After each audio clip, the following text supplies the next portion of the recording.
Hello दोस्तों and welcome back to my channel. आप लोग सब लोग कैसे हैं? हरे कृष्णा एंड जय श्री कृष्णा। चलिए शुरू करते हैं नवमो अध्याय गीता का। नवमो अध्याय में श्री भगवान उवाच में श्री भगवान बोले, तुझ दोष दृष्टि रहित भक्त के लिए इस परम गोपनीय विज्ञान सहित ज्ञान को पुनः भली भांति कहूँगा, जिसको जानकर तू दुख रूप संसार से मुक्त हो जाएगा। यह विज्ञान सहित ज्ञान सब विद्याओं का राजा, सब गोपनीयों का राजा, अति पवित्र, अति उत्तम, प्रत्यक्ष फल वाला, धर्मयुक्त, साधन करने में बड़ा सुगम और अविनाशी है।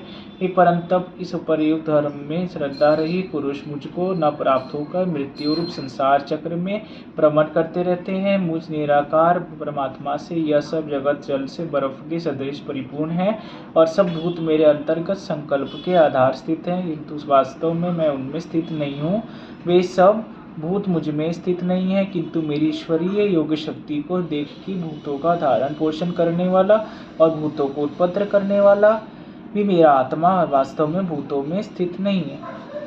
जैसे आकाश से उत्पन्न सर्वत्र विचरने वाले महान वायु सदा आकाश में ही स्थित है, वैसे ही मेरे संकल्प द्वारा उत्पन्न होने से संपूर्ण भूत मुझ में स्थित हैं, ऐसा जान। हे अर्जुन, कल्पों के अंत में सब भूत मेरी प्रकृति को प्राप्त होते हैं, अर्थात प्रकृति में लीन होते हैं, और कल्पों के आदि में उनको मैं फिर रचता हूँ। अपनी प्रकृति को अंधकार करके स्वभाव के बल से परतंत्र हुए संपूर्ण भूत समुदाय को बार बार उनके कर्मों के अनुसार रचता हूँ। हे अर्जुन, उन कर्मों में आसक्ति रहित और उदासीन के सदृश स्थित मुझ परमात्मा को वे कर्म नहीं बांधते। हे अर्जुन, मुझ अधिष्ठाता के सकाश से प्रकृति चराचर सहित सर्व जगत को रचती है, और इस हेतु से ही यह संसार चक्र घूम रहा है। मेरे परम भाव को न जानने वाले मूढ़ लोग मनुष्य का शरीर धारण करने वाले मुझ संपूर्ण भूतों के महान ईश्वर को तुच्छ समझते हैं, अर्थात अपनी योग माया से संसार के उद्धार के लिए मनुष्य रूप में विचरते हुए परमेश्वर को साधारण मनुष्य मानते हैं। वे व्यर्थ आशा, व्यर्थ कर्म और व्यर्थ ज्ञान वाले विक्षिप्त चित्त अज्ञानी जन राक्षसी, आसुरी और मोहिनी प्रकृति को ही धारण किए रहते हैं। परंतु हे कुंती पुत्र, दैवी प्रकृति के आश्रित महात्मा जन मुझको सब भूतों का सनातन कारण और नाश रहित अक्षर स्वरूप जानकर अनन्य मन से युक्त होकर निरंतर भजते हैं। वे दृढ़ निश्चय वाले भक्तजन निरंतर मेरे नाम और गुणों का कीर्तन करते हुए तथा मेरी प्राप्ति के लिए यत्न करते हुए और मुझको बार बार प्रणाम करते हुए सदा मेरे ध्यान में युक्त होकर अनन्य प्रेम से मेरी उपासना करते हैं। यहाँ श्री कृष्ण भगवान इस सब लाइन में ये बोलना चाहते हैं कि जो भूत लोग होते हैं वो भूत मुझ में है, लेकिन मैं उनमें नहीं हूँ, समाया नहीं हूँ। और जो महात्मा जन होते हैं वो मेरा प्रणाम करते हैं और वो मेरा पूजा करते हैं। और जो भूत होते हैं वो भूत उनको तुच्छ समझते हैं, उनको कुछ नहीं समझते। वो राक्षसी होते हैं, मोही होते हैं, मोहिनी के होते हैं, आसुरी होते हैं, ये सब होते हैं। इनको भगवान कभी भी नहीं ज़्यादा देखते हैं।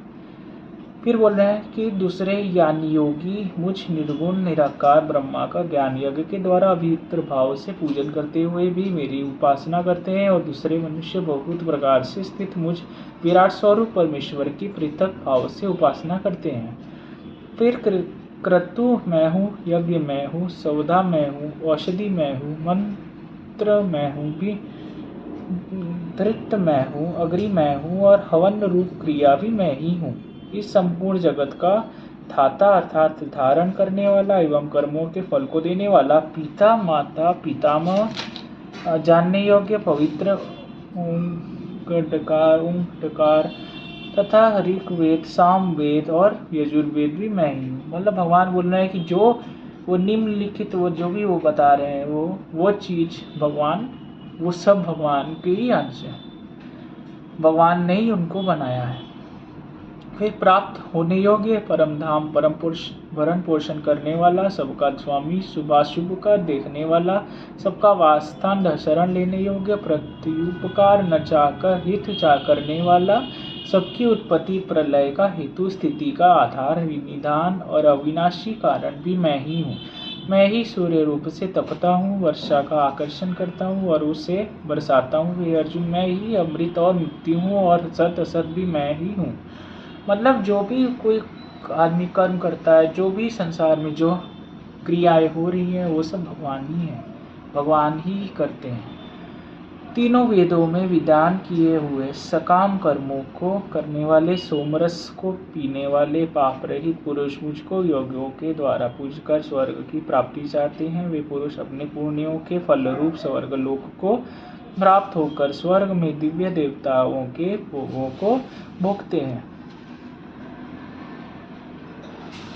फिर वे उस विशाल स्वर्ग लोक को भोगकर पुण्य क्षीण होने पर मृत्यु लोगों को प्राप्त होते हैं। इस प्रकार स्वर्ग के साधन रूप तीनों वेदों में कहे हुए सकाम कर्म का आश्रय लेने वाले और भोगों की कामना वाले पुरुष बार बार आवागमनों को प्राप्त होते हैं, अर्थात पुण्य के प्रभाव से स्वर्ग में जाते हैं और पुण्य क्षीण होने पर मृत्यु लोक में आते हैं। मतलब भगवान ये बोल रहे हैं, जो भी मनुष्य पुण्य कमाता है, जो भी मनुष्य अच्छा पुण्य कमाया रहता है, या पाठ करने से, पूजा करने से जो भी कमाया रहता है, उससे वो स्वर्ग लोक में जाता है। नहीं तो जैसे उसका जब खत्म हो जाता है तो फिर वो मृत्यु लोक में वापस उसको आना पड़ता है। फिर बोला, जो अनन्य प्रेमी भक्त जन मुझ परमेश्वर को निरंतर चिंतन करते हुए निष्काम भाव से भजते हैं, उन नित्य निरंतर मेरा चिंतन करने वाले पुरुषों का योगक्षेम मैं स्वयं प्राप्त कर देता हूँ। जो अनन्य भक्त हैं भगवान के, उनका योगक्षेम भगवान खुद मतलब वो सहन करते हैं, ऐसा भगवान बोल रहे हैं। हे अर्जुन, यद्यपि श्रद्धा से युक्त जो सकाम भक्त दूसरे देवताओं को पूजते हैं, वे भी मुझको ही पूजते हैं, किंतु उनका वह पूजन अविधि पूर्वक अर्थात अज्ञान पूर्वक है, क्योंकि संपूर्ण यज्ञों का भोक्ता और स्वामी भी मैं ही हूँ, परंतु वे मुझ परमेश्वर को तत्व से नहीं जानते, इसी से गिरते हैं अर्थात पुनर्जन्म को प्राप्त होते हैं। देवताओं को पूजने वाले देवताओं को प्राप्त होते हैं, पितरों को पूजने वाले पितरों को प्राप्त होते हैं, भूतों को पूजने वाले भूतों को प्राप्त होते हैं, और मेरा पूजन करने वाले भक्त मुझको ही प्राप्त होते हैं। इसलिए मेरे भक्तों का पुनर्जन्म नहीं होता। मतलब भगवान बोल रहे हैं कि वो मृत्यु लोक और वो मतलब सुख दुख से वो परे हो जाता है, वो मुक्ति और स्वर्ग और मृत्यु लोक से परे हो जाता है जो मेरी भक्ति करता है। लेकिन बाकी जो जिसको भी वो पूजेगा वो उसके ही लोक में जाएगा, वो उसी को पाएगा। फिर है, जो कोई भक्त मेरे लिए प्रेम से पत्र पुष्प फल अजल आदि अर्पण करता है, उस शुद्ध बुद्धि निष्काम प्रेमी भक्त का प्रेम पूर्वक अर्पण किया हुआ वह पत्र पुष्प आदि में संपूर्ण रूप से प्रकट होकर प्रीति सहित खाता हूँ। ये भगवान, ये सब बात बहुत ध्यान से सुनने वाली बात है।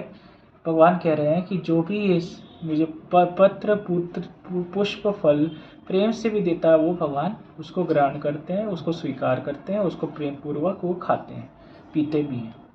फिर हे अर्जुन, तू जो कर्म करता है, जो खाता है, जो हवन करता है, जो दान देता है और जो तप करता है, वह सब मेरे अर्पण कर। मतलब तो जो भी तू पुण्य का काम कर रहा है, जब तब जो भी कर रहा है, तू पूजा पाठ, वो सब तू मुझ में दिखा के ही तू स्वीकार करने के लिए तैयार कर। फिर इस प्रकार जिसमें समस्त कर्म मुझ भगवान के अर्पण होते हैं, ऐसे संन्यास योग से युक्त चित्त वाला तू शुभाशुभ फल रूप कर्म बंधन से मुक्त हो जाएगा और उनसे मुक्त होकर मुझको ही प्राप्त होगा। अब आगे का मैं 9वें अध्याय का जो बचा हुआ पार्ट है वो मैं आपको धीरे धीरे फिर से मैं समझाऊंगा, ऐसे आगे बढ़ूंगा। तब तक के लिए मुझे आज्ञा दीजिए और आपको धन्यवाद। हरे कृष्णा दोस्तों।